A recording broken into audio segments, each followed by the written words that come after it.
tout et bonjour à tous. Bon voilà. Bon alors aujourd'hui, ne zappe pas tout de suite hein, parce que je sais que vous allez tous très vite, tac tac tac tac tac, sauf que j'ai quand même 2-3 informations importantes à te passer qui vont peut-être certainement t'intéresser, enfin ça m'étonnerait que ça ne t'intéresse pas d'ailleurs. Donc des informations importantes, et puis avant d'arriver aux informations importantes, je voulais vous dire que j'avance bien sur les vidéos du Cap Nord, j'ai pris du retard, je m'en excuse pour certains qui me demandent où est-ce que ça en est. Voilà, j'ai encore une vidéo à finir avec Yann où on est allé, je suis allé rouler chez lui. Yann, un abonné de la chaîne avec qui on a sympathisé, qui m'a invité chez lui à rouler un petit week-end. Donc je suis en train de finaliser le film. Ben voilà, je vais me remettre sur le Cap Nord, et puis entre temps il y a les tests de matériel. Alors moi normalement je fais pas des tests de matériel, hein, je fais des road trips que je filme, et en général vous êtes content des images et de la musique. Et puis bon, ben, comme tous ceux qui sont sur YouTube, je suis forcément contacté pour faire des vidéos de matériel. Voilà, bon, c'est un peu le jeu. Et puis bon, on va pas se le cacher, ça fait gagner un petit peu d'argent. Ben là, ça fait gagner des appareils gratuits. Bon. Donc j'ai été contacté par la marque Moman qui fait des intercoms, le H2S. Alors bon, j'étais pas trop chaud parce que ça me fait faire quand même du bazar pour un truc à 110 balles. Voilà quoi, enfin bref, bon. Du coup, j'ai quand même récupéré, donc ils m'ont envoyé le Moman, le H2S. Alors j'ai équipé les deux casques pour faire la vidéo de test. Alors à la maison ça marchait à peu près bien, hein, alors tu vois en plus avec la chaleur qu'il fait en ce moment, là tu fais des tests avec le casque sur la tête, enfin bref, en point de temps, là tu as l'impression d'être dans une étuve. Mais comment dire, j'ai profité que ma fille était à la maison pour quelques jours de congé pour aller faire un test avec elle à deux en duo, parce que j'avais l'intercom duo. Une catastrophe, je te le dis franchement, hein. Alors je leur ai pas fait la vidéo de promotion parce qu'il n'y a rien à promouvoir, hein. Faut que ça reste tout c'est, voilà. Alors il y a une belle boîte, hein, mais enfin bon, on s'en tape, hein, pour pas dire un autre mot. Par contre, bon, alors déjà, quand tu écoutes la musique, si tu veux parler à l'autre, alors tu appuies sur un bouton, donc ça te connecte à l'autre 5 secondes avant que ça connecte, hein, je trouve très long. L'autre, ça lui coupe la musique, ça lui remet pas la musique après, il faut qu'il appuie sur un autre bouton pour remettre la musique. J'ai appelé mon petit-fils qui était à la maison pour faire des tests de téléphone. À 60 à l'heure, je n'entends déjà quasiment plus. Et puis avec ma fille qui était juste derrière, si elle parlait un peu fort, je l'entendais mieux quand elle parlait fort que dans le machin. Et puis il a fallu répéter plusieurs fois, même en intercom là. Qu'est-ce que tu dis, j'ai pas compris, etc. Enfin bref. Bon, donc voilà, je leur ai pas fait leur vidéo, je leur ai expliqué que j'allais être assassin et que bah, ça allait être désobligeant pour eux, donc j'ai pas envie d'être désobligeant. Voilà, par contre, je vous le fais entre guillemets en off. N'achète pas cet appareil, c'est de la daube, c'est 110 balles de trop. Alors j'ai vu des avis sur internet qui disent ouais, c'est pas mal, ouais, non. Non, ça marche pas, hein, voilà, hein, enfin ça marche pas. Si tu pousses ta moto, éventuellement, ça va aller. Si tu arrêtes le moteur, hein, voilà, bah, passer 60-70 à l'heure, ça va commencer à devenir compliqué. Et à 80 à l'heure, alors là, bah, t'appelles plus, hein, et puis t'écoutes plus de musique non plus, voilà. Hein. Donc si tu vois le Moman sur YouTube où on te dit que c'est un bon intercom pas cher, non, c'est de la daube à 110 balles, c'est déjà trop cher, voilà. Hein, c'est ce que j'en pense, et c'est ce que j'aurais dit si j'avais fait la vidéo. Voilà, j'allais pas leur faire ça, je suis pas méchant. Voilà, alors après, vous allez avoir par contre bientôt un nouveau test aussi pour un intercom. Aussi on parle d'une marque sérieuse, le Sena 60S. Bon, c'est moi qui ai craqué là. J'ai changé l'intercom. Alors celui-ci, je vais le faire passer sur le casque de madame. On ne gaspille pas bien sûr. Hein. Et puis moi je vais me mettre le 60S, apparemment le son est beaucoup mieux, etc. Donc bon. Donc je vais vous faire un retour d'ici une semaine, 10 jours, donc sur ce intercom Sena 60S. Et puis après, allez, je vais me poser 2 minutes là pour te parler parce que c'est important, enfin important entre guillemets. Voilà.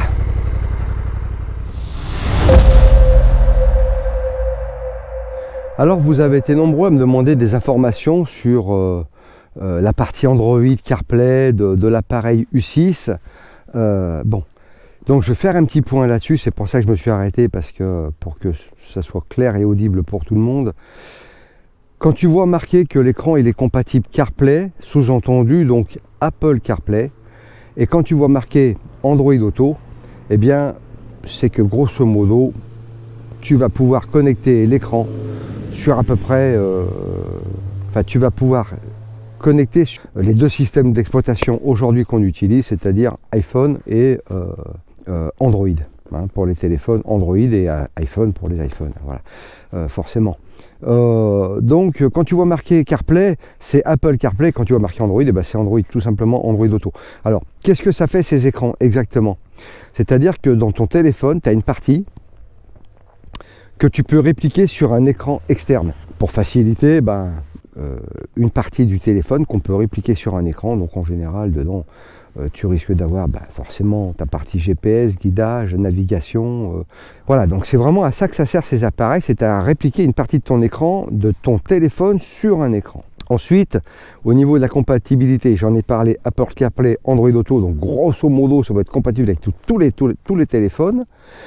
Ensuite, il faut que tu aies au minimum Android 11 sur ton téléphone pour que ça fonctionne. Donc voilà, donc si tu as un Android qui date, un Android 11 c'est 2020, donc si ton téléphone est avant 2020, ça va pas fonctionner, point barre. Et si c'est après 2020, ça risque de fonctionner sans problème, hein. Voilà, donc ça c'est pour la partie un petit peu technique, hein, comment ça fonctionne. Donc j'ai présenté deux appareils, enfin deux marques différentes. J'ai présenté le Aochi, AOOCCI, et le Carpuride, que j'avais un petit peu écorché quand j'avais fait la vidéo. Il dit Carpuide, hein. Certains se sont demandé si c'était à nouveau. Non, c'est juste moi qui n'ai pas fait gaffe, hein, voilà, hein, c'était pas trop passionné, on va dire.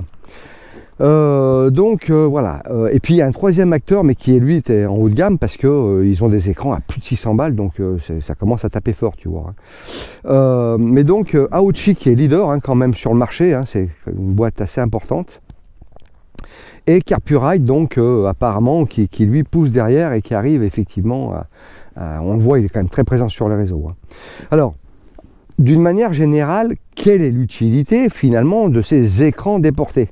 En général, tu vas t'en servir. Première chose, première utilité, c'est la navigation.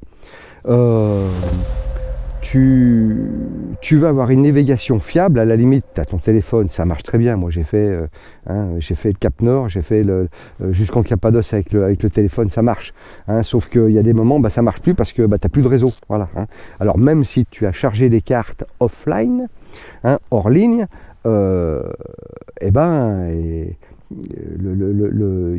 si jamais tu dois faire des détours, s'il y a des travaux sur ta route, le guidage ne marche plus, il faut suivre la carte en regardant la carte. Bon voilà, donc il n'y a plus de guidage vocal. Donc c'est vachement emmerdant. Je te laisse imaginer en ville. Je te laisse imaginer en Turquie, quand j'étais à Istanbul par exemple. Si jamais tu n'as plus de réseau sur ton téléphone, mais laisse tomber pour te diriger, mais c'est juste impossible. Il y a des millions de routes partout. C'est comme Paris à la limite, hein, mais bon. Voilà, donc le gros intérêt principal de ces écrans déportés, finalement, c'est de remplacer un peu un GPS Zumo qui coûte bien plus cher, etc., mais qui ne fait que GPS. Là, l'avantage de ce type d'écran, c'est que tu vas pouvoir mettre, par exemple, alors là, je suis en train de tester depuis quelques temps la navigation avec Magic Earth. Mais tu vas pouvoir mettre Osmand, tu vas pouvoir mettre Curvigor qui n'est pas offline, tu vas pouvoir mettre 68 degrés qui n'est pas offline non plus, mais voilà, tu as des logiciels qui vont être offline comme Sigic, SYGIC, qui vont marcher en offline. Donc si tu veux, où que tu sois, si jamais il n'y a plus de réseau téléphonique, s'il n'y a plus de réseau mobile, eh bien c'est ton appareil qui prend le relais parce qu'il est connecté au satellite. Et ça change tout vraiment, hein. Voilà. Alors, l'avantage aussi de ces appareils, c'est qu'en plus de te faire ta navigation GPS ou sans réseau mobile, tu vas pouvoir mettre les capteurs de pression de pneus. Alors il y en a qui disent « Oh, ça sert à rien, capteur de pression de pneus. » Ouais, ça sert à rien. Peut-être pour toi qui m'a dit ça. Maintenant, comme Tom un motard avec une Goldwing que j'ai rencontré en Suède, avec qui on a échangé, et puis finalement on s'est retrouvé quand il est rentré de Suède là sur les réseaux, enfin bref, on est rentré en communication, et ben lui il n'avait pas fait gaffe, il avait perdu 1 kilo sur sa bécane à l'arrière, et il l'a pas vraiment senti, quoi. Voilà, il n'a pas fait gaffe, il a perdu 1 kilo, donc sur son pneu arrière, une perte lente, très lente, un sointement, sauf que en 10-15 jours tu as perdu 1 kilo, puis tu n'as pas fait gaffe, voilà, puis à un moment donné, le jour où ça se passe mal, un pneu un peu froid ou quoi, où tu mets un petit coup de gaz comme d'habitude, et ce jour-là c'est là où ça réagit plus comme d'habitude justement. Donc oui, le capteur de pression de pneu c'est important, enfin s'ils y sont sur les bagnoles maintenant, qu'ils y sont un peu de partout, on peut pas dire que ça sert à rien, quoi, voilà. Alors pour celui qui pense qu'il n'en a pas l'utilité, c'est très bien, qui garde cette idée en tête. Je vais surtout pas le faire changer d'idée. Par contre, moi, je vous le dis d'expérience, c'est vrai que c'est important d'avoir des capteurs de pression de pneus. Alors, pour la pression, oui, c'est bien. Mais deuxième chose, quand tu roules en hiver, ou tu roules, j'en sais rien, moi tu vas au boulot tous les jours, et puis tu te sers de ta moto tous les jours pour aller au taf, c'est simple, et puis dehors, il fait 5, 7, 8 degrés, j'en sais rien, bon, il fait froid on va dire. Eh bien, si tu regardes ton pneu, si tu regardes les données constructeurs, à partir de quelle température et entre quelle température ton pneu fonctionne comme il est prévu de fonctionner, tu vas être surpris, parce que à 5 degrés, ton pneu, s'il n'est pas chaud, il ne va jamais fonctionner comme il est prévu de fonctionner. C'est-à-dire qu'il ne va pas se déformer. Parce que la température, l'air chaude dans le pneu va induire une température de pneu qui va être là pour justement le déformer. La gomme va se mettre à température, déjà c'est une chose. La gomme va être plus tendre, oui, on le sait tous. Mais ce qu'on sait peut-être moins, c'est que le pneu lui aussi va avoir une déformation induite par la chaleur, qui est justement sa plage de fonctionnement. Donc si tu veux, le fait d'avoir le capteur de pression avec le retour de température, c'est important. Moi, j'y suis sensible en montagne, oui, quand je le dis dans l'autre vidéo, quand tu roules et qu'il fait 0 ou moins 10, t'aimes bien savoir comment ton pneu il est. Si ton pneu est à 0 degré, c'est sûr que tu vas te calmer sur la poignée d'accélérateur, même si tu as l'impression qu'il fait soleil, mais si la route elle est pas gelée au sens littéral du terme, froide, très froide, c'est sûr que ton pneu va pas chauffer. Donc voilà. Ce qu'on va avoir en plus donc des GPS qui font que GPS, c'est ton capteur de pression de pneu, avec la possibilité de mettre des alertes. Alerte basse, alerte haute. Alors alerte haute, il faudrait que je regarde si vraiment ça a du sens, mais bon. Alerte basse, ça a du sens dans le sens où, ouais, si jamais tu as perdu 1 kilo puis tu n'as pas fait gaffe, tac, tu as une petite alerte qui s'allume. Ça, c'est cool. Ensuite, ces appareils vont apporter quoi en plus? Les caméras. Tu démarres ta bécane, tes caméras se mettent en route, point barre. Tu mets un cycle de 5 minutes, toutes les 5 minutes, ça se renouvelle. Si jamais il y a un clash, il y a un problème, ou que juste devant toi, il y a eu quelque chose, tu veux justifier, ou tu veux prouver, ou tu veux aider quelqu'un, tout simplement, en disant, non mais regardez, c'est pas lui qui a raison, c'est l'autre qui a raison, même si ça a l'air d'être le contraire, tu sors ta vidéo, voilà. Alors en plus, selon le système, il va y avoir un capteur G dans l'écran, qui fait que si jamais il y a un choc violent, bam, les vidéos sont bloquées à ce moment-là. C'est-à-dire que tu ne peux pas les effacer, ça ne réécrit pas dessus. Donc c'est quand même juste super bien. Voilà. Et puis, ce que j'ai aimé, moi, au niveau des caméras, j'en ai parlé déjà, ça marche tout seul. C'est-à-dire que tu mets ta bécane en route, tu ne te poses pas la question de quoi que ce soit, ça démarre, ça marche. Alors après, selon l'évolution du système, tu as la fonction parking. Bon, c'est censé enregistrer si quelqu'un secoue la bécane. Ouais, c'est bien, si jamais il part avec, je vois pas trop l'intérêt du truc. Alors, sur les marques qui sont vraiment plus chères, à 500-600 balles, tu vas avoir un retour sur ton smartphone. Donc ça peut avoir du sens, tu vois, par contre. Voilà. Enfin, pour celui qui est dans un coin pas très sécure, bon, la moto, moi, elle va dans le garage. Quand je suis en road trip, soit je couche sur la bécane, ça m'est arrivé. Soit tu dors en toile de tente à côté, et puis quand tu es dans un hôtel, tu fais gaffe là où tu t'arrêtes, voilà, mais bon, c'est pas des risques qui sont quotidiens, tous les jours, permanents. Voilà, donc l'intérêt de ces écrans, c'est un peu ça. Et puis aussi sur les versions un peu plus évoluées, celle que je suis en train de tester maintenant, le détecteur d'angle mort, ça n'a pas l'air mal, je suis en train de tester, là je suis en montagne, mais je vais aller en ville pour voir un peu. Bon, ça a l'air bien. À voir dans les faits vraiment comment ça se passe. Donc voilà à quoi servent ces écrans. Par exemple, quand j'ai fait la vidéo sur le CarPuride, ou Carpuid, si ceux qui ont mémorisé Carpuid. Allez, sur le Carpuride, donc, eh bien, certains disaient oui, ça sert à rien. Bon, eh bien, effectivement, si tu penses que ça sert à rien pour toi, c'est très bien. Je ne veux pas non plus, là aussi, je ne veux pas essayer de te convaincre. Par contre, moi, j'ai passé les appareils en test. Cet appareil de test qu'on m'a donné, je l'ai donné à un autre, un motard, un copain avec qui j'avais essayé la Ninja 700, la Ninja 636, la Kawa. Je lui ai passé parce que lui, il a une BMW, donc qui est complètement has-been, la BMW, elle a 30 ans la bécane, donc il n'y a rien dessus, il n'y a pas d'électronique, hein, voilà. Hein. Donc il a posé l'écran sur le guidon, ils sont partis dans le Jura avec sa femme, il était tout content d'avoir un écran 7 pouces devant lui pour faire le guidage, etc. Donc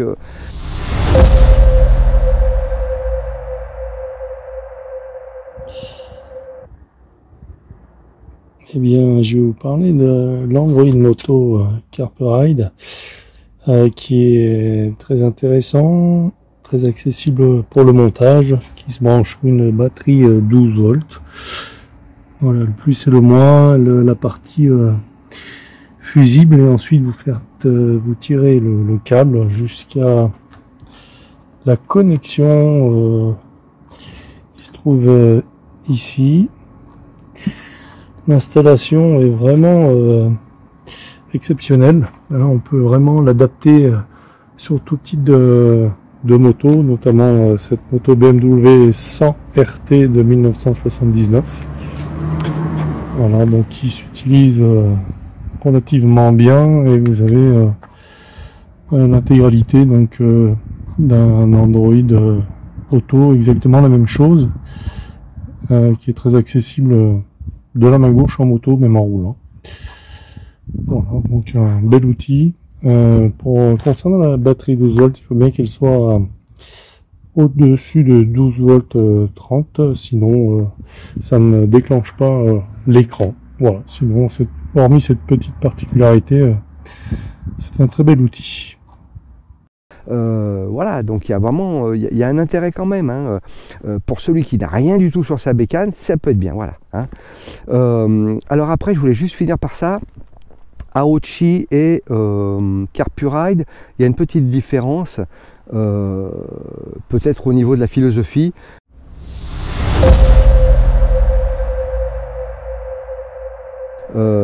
Moi, c'est ce qui m'a séduit chez Aochi, c'est qu'ils font un écran avec la fonction GPS intégrée dedans.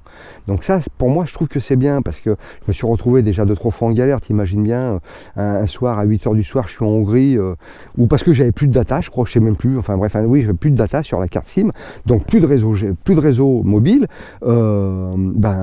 Heureusement que j'ai tourné pour trouver une boutique, heureusement que j'ai trouvé une boutique avec une carte SIM dedans, parce qu'autrement, je trouvais pas mon hôtel, quoi, c'est tout, hein. Que là, à la limite, tu fous l'adresse dans le GPS, tu trouves ton hôtel, même si tu n'as plus de réseau ou si tu n'as plus de data. Donc voilà, juste pour ça, pour moi, c'est une sécurité énorme. Et puis, la différence donc avec le Carpuride, eux, ils vont plutôt se baser sur une philosophie un peu différente, en mettant une carte SIM dans l'appareil, c'est-à-dire que tu as ton téléphone, c'est comme si tu avais un deuxième téléphone avec le Carpuride réellement, hein, parce que dedans tu vas pouvoir mettre une carte SIM, etc. Donc voilà, pas de problème. Sauf que quand tu n'as plus de réseau, ben voilà, maintenant si tu voyages qu'en France, tu veux un écran 7 pouces, super confort, super lisible, ben écoute, le Carpuride, pourquoi pas. Et puis surtout, il y a un truc aussi important chez Carpuride, si tu as deux intercoms, chauffeur et passager, mais que ce ne sont pas du tout les mêmes, hein, c'est-à-dire que toi tu as un Sénat, tiens, puis l'autre derrière il a un Cardo, hein, par exemple, hein, ça peut être un sac de sable, un SDS, un passager que tu connais pas, eh bien tu vas pouvoir les raccorder sur le Carpuride, tu peux raccorder les deux intercoms dessus. Donc ça, par contre, tu vois, il y a une petite différence, hein. Si vraiment tu comptes pas aller à l'étranger, etc., bah, que tu n'as peut-être pas trop besoin de plus de GPS que ça, bah, pourquoi pas, tu es en France, et puis par contre tu voudrais plus de flexibilité pour avoir deux intercoms de branchés, parce que ça va être hétéroclite, et puis que tu sais pas qui tu vas avoir derrière, bah ouais, ça peut avoir du sens. Tu mets une carte SIM dans ton appareil, donc tu peux avoir une carte SIM dédiée aux appels, par exemple, je ne sais pas, enfin bref, il y a plein de solutions, hein. Et puis après, pour ce qui est tout le reste, bah, si les appareils font le capteur des pressions de pneus, les deux le font, les caméras, les deux vont le faire aussi, détection d'angle mort, les deux vont le faire. Voilà, donc il y a une similitude, sauf au niveau effectivement un petit peu de la philosophie. on est axé GPS offline, navigation offline, et l'autre on est axé double carte SIM, enfin une dans ton téléphone et une dans l'appareil. Voilà. Bon, je crois que j'ai à peu près rien oublié.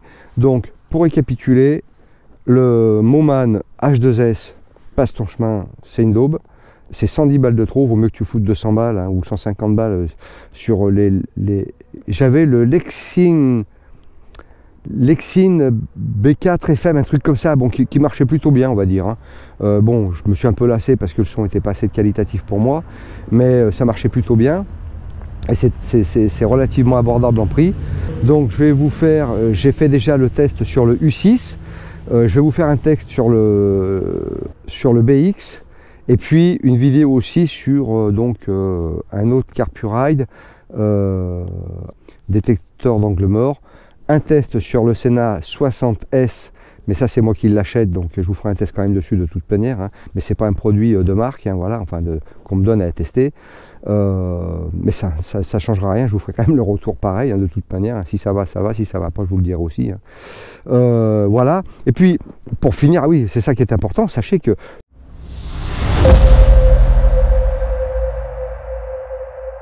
tous les codes LCD-MH, la chaîne du motard heureux, LCD-MH, ça fonctionne sur tout le site CarPuride et sur tout le site Aochi, ok? Donc sur les deux ça fonctionne. Et puis, cerise sur le gâteau, alors si tu es resté jusqu'à la fin, ben, tu auras cette information, tu as de la chance. J'ai négocié avec CarPuride et Aochi, alors bon, j'ai fait un petit deal. Bon, je leur ai dit, voilà, si la vidéo fait 10 000 vues, est-ce que vous pouvez m'envoyer 2 appareils gratuits pour les abonnés? Ils m'ont dit non. Bon. Mais par contre, chez Aochi, il serait OK pour me faire un 60% sur les appareils. Ça veut dire que je fais la vidéo, quand elle a 10 000 vues, je leur envoie une capture d'écran comme quoi la vidéo a fait 10 000 vues. Bon, en plus, ils le voient dans les stats, hein, le nombre de vues de la vidéo. Et là, je sélectionne 2 personnes qui ont laissé un commentaire qui seraient intéressées par le U6. Alors, je vais faire un truc, bon, j'ai pensé à ça, si vous avez une autre idée, je suis preneur.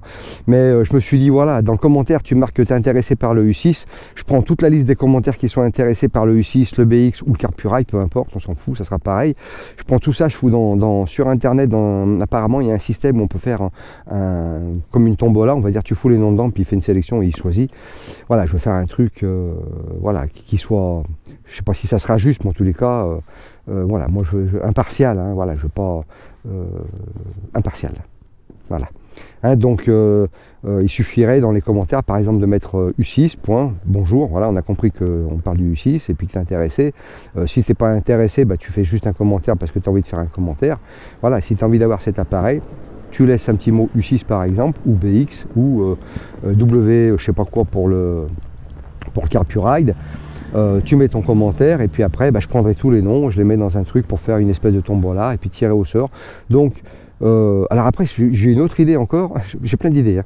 Je me suis dit peut-être que je pourrais renouveler l'opération le mois d'après, hein, donc à voir. Donc on va déjà faire un truc, voir si ça fonctionne bien, si les autres tiennent aussi parole, hein, si Aochi on voit bien à moins 60% ça vaut le coup. Imagine tu tombes même si à la complication des 3 fils, à brancher quand tu enlèves l'appareil le U6, c'est un peu chiant mais il est pas cher. Si tu peux le tomber à 110 balles cet appareil, ça vaut le coup parce que déjà à 175 € ça vaut déjà le coup. C'est vrai que c'est pas cher, ça a quand même pas mal de fonctions pour le prix, hein, c'est ça. Et puis CarPuride 50% j'ai négocié, donc c'est bien. Donc si jamais ça veut marcher, bah, va savoir qu'on se refasse une opération de temps en temps tous les 2-3 mois. Voilà, moi si jamais j'arrive à les tortiller un peu pour avoir des trucs comme ça me va, hein, m'en fous. Hein. Si ça peut vous faire profiter à vous, hein, parce que bon, le matos ça coûte cher, on n'a pas tous des moyens extensibles, hein, moi le premier, hein, j'ai des tout petits moyens, donc voilà. Donc je pensais à ça. Alors donc, suis bien les nouvelles infos qui vont sortir, parce que donc le test du BX ça va être la semaine prochaine, parce que je leur ai fait remonter une information comme quoi il y avait un câble qui était un peu petit, du coup entre temps ils avaient aussi cette information, donc ils ont retravaillé le câble. Ils ont l'air vachement sérieux ces gens là, hein.